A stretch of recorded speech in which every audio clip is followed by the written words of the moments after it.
Welcome to Never Again is Now, a podcast about anti-Semitism. I'm Evelyn Marcus, and in addition to being a psychologist, I'm featured in the documentary about anti-Semitism, Never Again is Now. I am a Dutch Jew and a daughter of Holocaust survivors.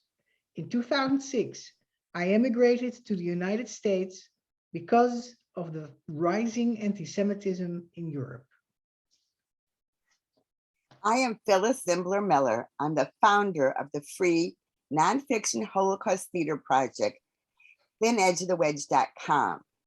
I grew up in a small town in the Midwest where our parents and grandparents had not escaped the Holocaust, but had come to escape the Tsar at the turn of the last century. Yet in 1970, only 25 years after the end of World War II, my US Army officer husband and I were stationed in Munich, Germany. That changed our lives forever. Today, we have a guest from Buenos Aires, Argentina. Sergio Zigelbaum is an attorney and associate professor of law at the Argentine University of Enterprise, University of Buenos Aires, and the Palermo University, Argentina. He's a board member at Argentina's biggest Jewish organization, Sociedad Hebraica Argentina, that promotes the continuity of Judaism and the love for Israel through social, sports, and cultural activities. Sergio developed his long life love for Israel as a student at Hebrew University in Jerusalem, where he got his BA degree in International Relations and Sociology. Sergio, welcome to our show. It's a thrill to us to have you on. You're so far away from us in Argentina, and it will be very interesting for us and for our audience to hear about what's going on in terms of anti-Semitism in your country. Can you please briefly tell us about Jewish life in Argentina and what it's like to live as a Jew in Argentina? First of all, thank you, Evelyn and Phyllis, for having me here in your show. For me, it's a pleasure and it's an honor to be here. And answering your first question, I will say that to live in a Jewish community, the Argentinian one, it's beautiful. We have a very strong and a very large community. Actually, is the largest Jewish. It's is the fifth in size community out of Israel, of Jewish people out of Israel that define themselves as Jews. We have a thrilling Jewish life with plenty of alternatives to live as Jews. We have ultra-Orthodox institutions, we have Orthodox institutions, conservative, reformist, secular, left non-Zionist organization, and so on. We have a lot of institutions and we have a lot of organizations. Like, for instance, Sociedad Hebraica Argentina, the one that I'm in the board, and the institution that where I grew up, like this one, there's almost 50 JCCs in Argentina. 50. We have more than 30 Jewish primary schools, and we have from 15 to 20 Jewish high schools in Argentina. We have even one university that it's called the Maimonides University. That is a Jewish university. We are 180,000 Jews in Argentina. So it's a very rich Jewish life.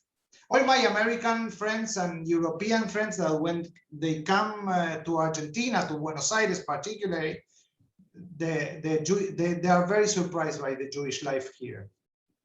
And can you live openly as a Jew in Argentina? Yes. You can live openly, and you can live your Jewishness, and I mean, you can wear a kippah or you can wear Orthodox clothes, and there are almost no non-Jewish, there are no attacks against Jews in the street. some, you know, one or other incidents, but not. But we are not exempt of anti-Semitism in the media, in the news, vandalism against Jewish institution property, buildings, cemeteries, and nowadays with the crisis as a scapegoat that every minority is inside its society. Every time there is a crisis, and in Argentina we are going through a crisis produced by the pandemics and the economical situation, there are signs that the anti-Semitism increased notably in the last times. Yeah. When did your family come to Argentina? Is the Holocaust a part of your family history? And if not, has the history of the Holocaust influenced you personally? From the part of my mom, my mom's family name is Kesselman. They came to Argentina in the late 19th century. They came escaping from the pogroms in Russia to settle in the Jewish agricultural colonies that they were sponsored in the 19th century by the Baron Hirsch in the provinces of Santa Fe and Entre Rios. So from the side of my mother, both my grandparents, they came from Russia and Ukraine, actually, and I'm the fourth generation of Jews in Argentina. From my dad's side, I'm the first generation because my father arrived to Argentina in 1948. He born in Poland, and he came to Argentina when he was 16. So he was all the war in Europe. So from the side of my father, I'm the son of an Holocaust survivor, with all that this implies. Besides my dad, my aunt Adel that lived in Israel and perished there, and my grandparents, the rest of my family was exterminated by the Nazis during the war. And you grew up knowing this. It wasn't kept a secret from you. From my age, there's not a lot of friends that their father came or their mother came from Europe. There is more than one generation before, and it was very hard. I mean, it was very hard because my father, as a child, he suffered a lot, and at a certain point, his childhood was engraved in our psyche, me and my brother's psyche. He suffered depressions and sadness and aggressivity. It was really hard for us, but this make us develop a hypersensitivity against racism in general and anti-Semitism in particular. Thank you. And I answered the question. You did answer the question. And as you've already brought up anti-Semitism in Argentina, I'm going to turn to Evelyn for the next question. Okay. Could you tell us, please, where the anti-Semitism in Argentina, you just said in the crisis, it becomes, in the current crisis, as a consequence of the pandemic, you see that Jews are used as a scapegoat. Does this notion come from the general public, or does it come from anywhere else? No, that's a great question. I think all my education I had it through Jewish institution, and the anti-Semitism was a huge issue for us, and I arrived to the conclusion that in Argentina you have different kind of anti-Semitism. You have the more general one that is caused by ignorance, and it has its roots in the Middle Age prejudices. Right. people that never saw a Jew, so they have those anti-Semitic prejudices. Then you have some outcast right-wing political movements that they argue that we, the Jews, want to conquer the Argentinian Patagonia and we control the banks and all that kind of delusional thinking. And then we have, in my opinion, and I think it happens in the rest of the world as well, you have a third type that it's the anti-Semitism that hides behind some progressive movements that they, in my opinion, they take advantage of the Middle East conflict and particularly the Arab-Israeli conflict to veil a true and an effective anti-Semitism against the Jewish people around the world, and particularly against Israel. I mean, if you want to be progressist in this world nowadays, you have to buy this package where you take for granted that the Jews caused the conflict in the Middle East, and it's because the Jews that conflict. But it's something weird. Sorry that I interrupted. It's something weird because we are only 1% of the, less than 1% of the Argentinian population, and I have a lot of persons that they define themselves as anti-Semitics. They never saw a Jew. So I got a lot. You don't look like a Jew.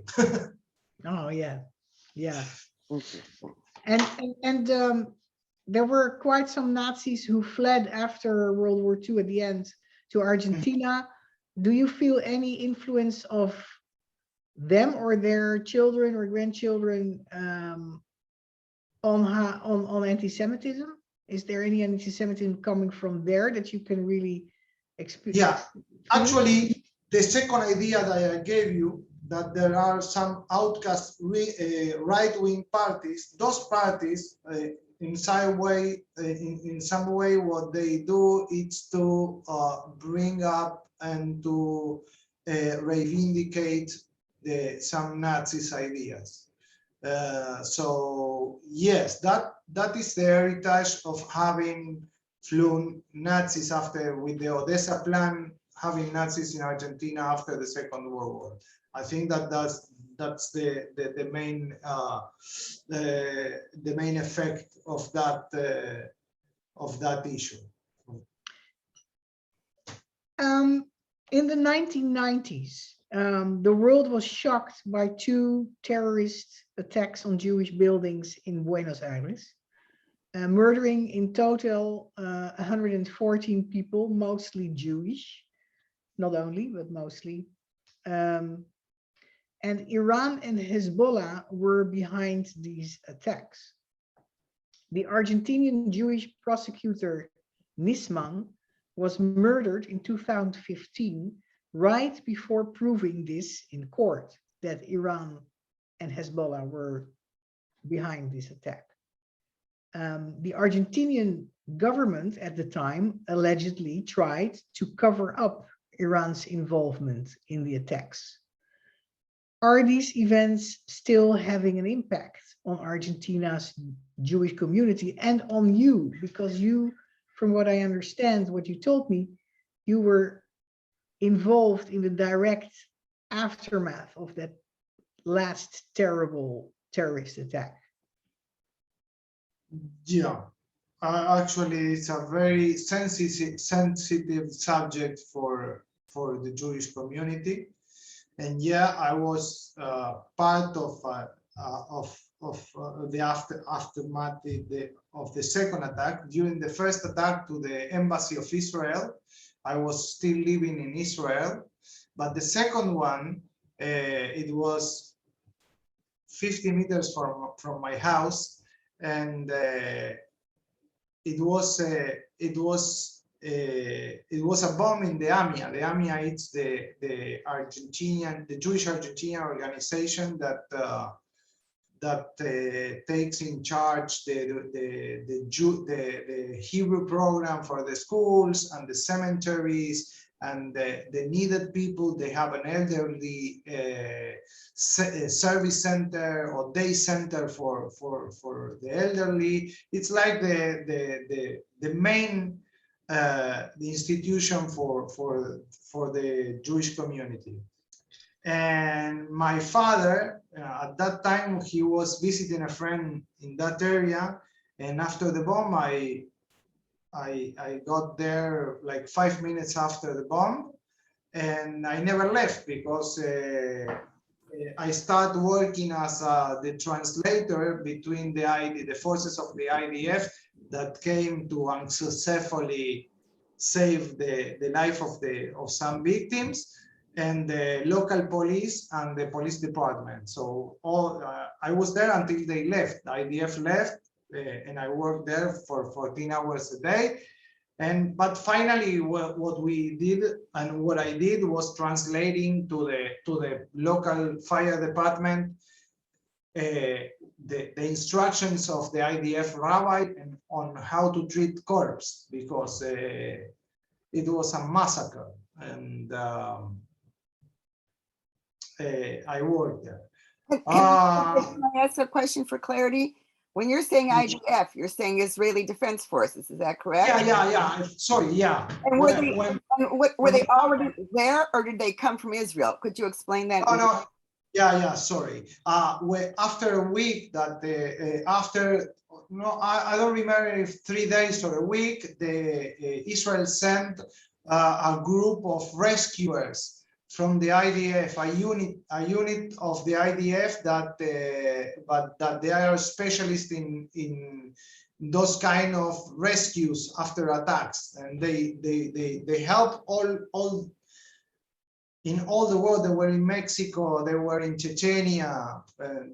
They were very brave and very highly trained people that they were trying to rescue people. And they came after the bomb attack to help the Jewish community and to help the local government as well. So, and it was very traumatic. Imagine yourself that I lived in Israel during the Gulf War, and it was very hard, but I never saw so many people die as I saw in AMIA in Buenos Aires, near my house. I lived 50 meters from there. Yeah, if I see pictures of it, and you also showed me a picture of yourself as a young man standing in that rubble and in between dead people and trapped people, it's horrible. And a lot of people that we know that we knew from the community. I mean, the uncle of a friend, the uncle of a person that I knew from the neighborhood. We were very shocked. I think that it's a trauma that the Jewish community still suffer. But as I was trying to explain, there are two things. The impact, it's in two different stages. The first one was the traumatic event by itself, that having 85 people that they were killed, Jews and non-Jews, because they were working. There are a lot of people working in AMIA that are not Jews, and also the bomb killed a lot of people that they were in the street, just walking, and that was very traumatic. But what is also very traumatic is that after all these years, the perpetrators of that massacre, they didn't face the justice until today. And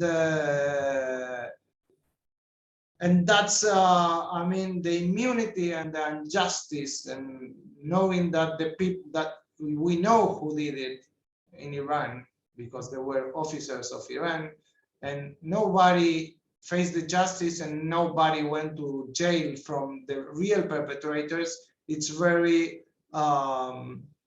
frustrating. And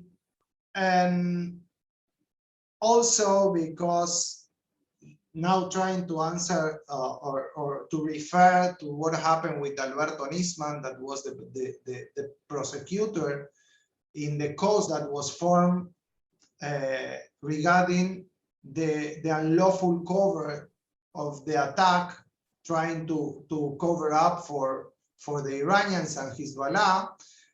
We still don't know what happened with the mysterious death of Alberto Nisman. And recently, a couple of months ago, Cristina Fernandez de Kirchner, the actual vice president of Argentina and former president of Argentina, was dismissed from the case of covering up the attack or the perpetrators of those attacks. So I mean, the impact in our Jewish community is that there's still a veil of impunity of those terrible attacks. It's a disgrace that the perpetrators and the ones that cover it up for them are getting away with murder. That's the real implication. And the ones covering up for it are actually the government, right? Yeah. So yeah, that must be a must be a difficult situation to be in as a Jewish community. If yeah, of course, because also I mean the constant. I mean, we as Argentinians, I think they have in all the history and all the countries, we have a very sensitive position in our society, because it is always challenge our patriotic deeds or patriotic posture, asking us if we feel more Jews or we feel more Argentinians or whatever. And to be a Jew in Argentina and knowing that those two terrible attacks were covered by the government or officials of the government, it hurts. It hurts. I understand. Yeah. Sergio, a next question. And thank you for your elaborate answer to this about this difficult and traumatic topic. This is my opinion. I mean, I think that there is a level of cover that is the responsibility of the government. Yeah.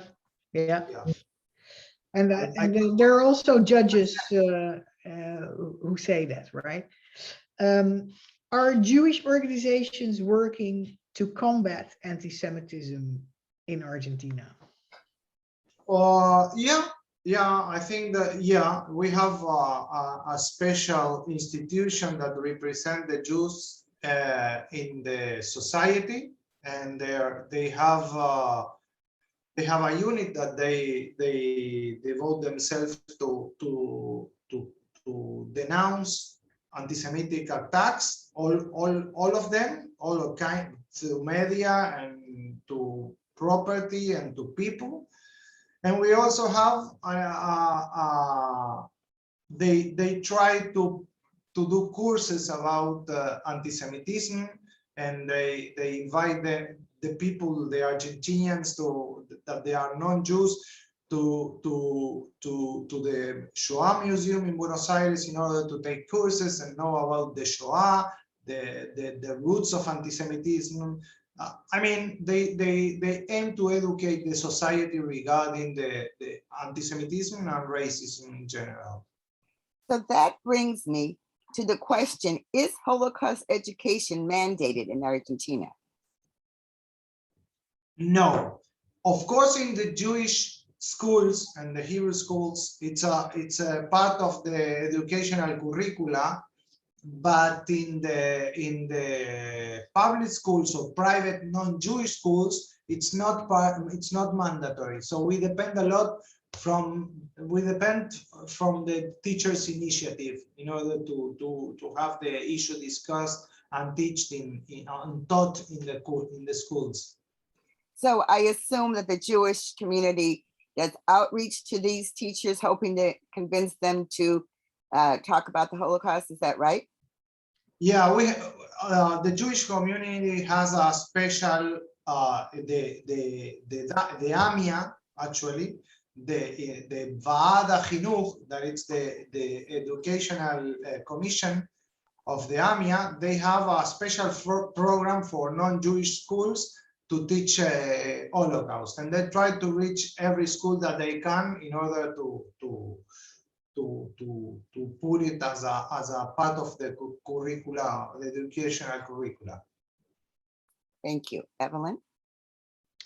Sergio, what can our listeners in Argentina, in North America, in Europe, what can they do as individuals to speak up against anti-Semitism, to stand up against anti-Semitism without the risk of getting physically harmed? Do you have ideas about that, being so active in the Jewish community? Maybe you have thoughts about that and advice for people. I think that first of all, one of the effects of the attacks in our Jewish community was that a lot of Jewish people took out their kids from Jewish schools because they were afraid that they will be the target of the next attack, a terrorist attack. And in one hand, I think that every time that we go away from our identity and we keep distancing from our Jewishness, we also lose tools in order to defend ourselves from anti-Semitism.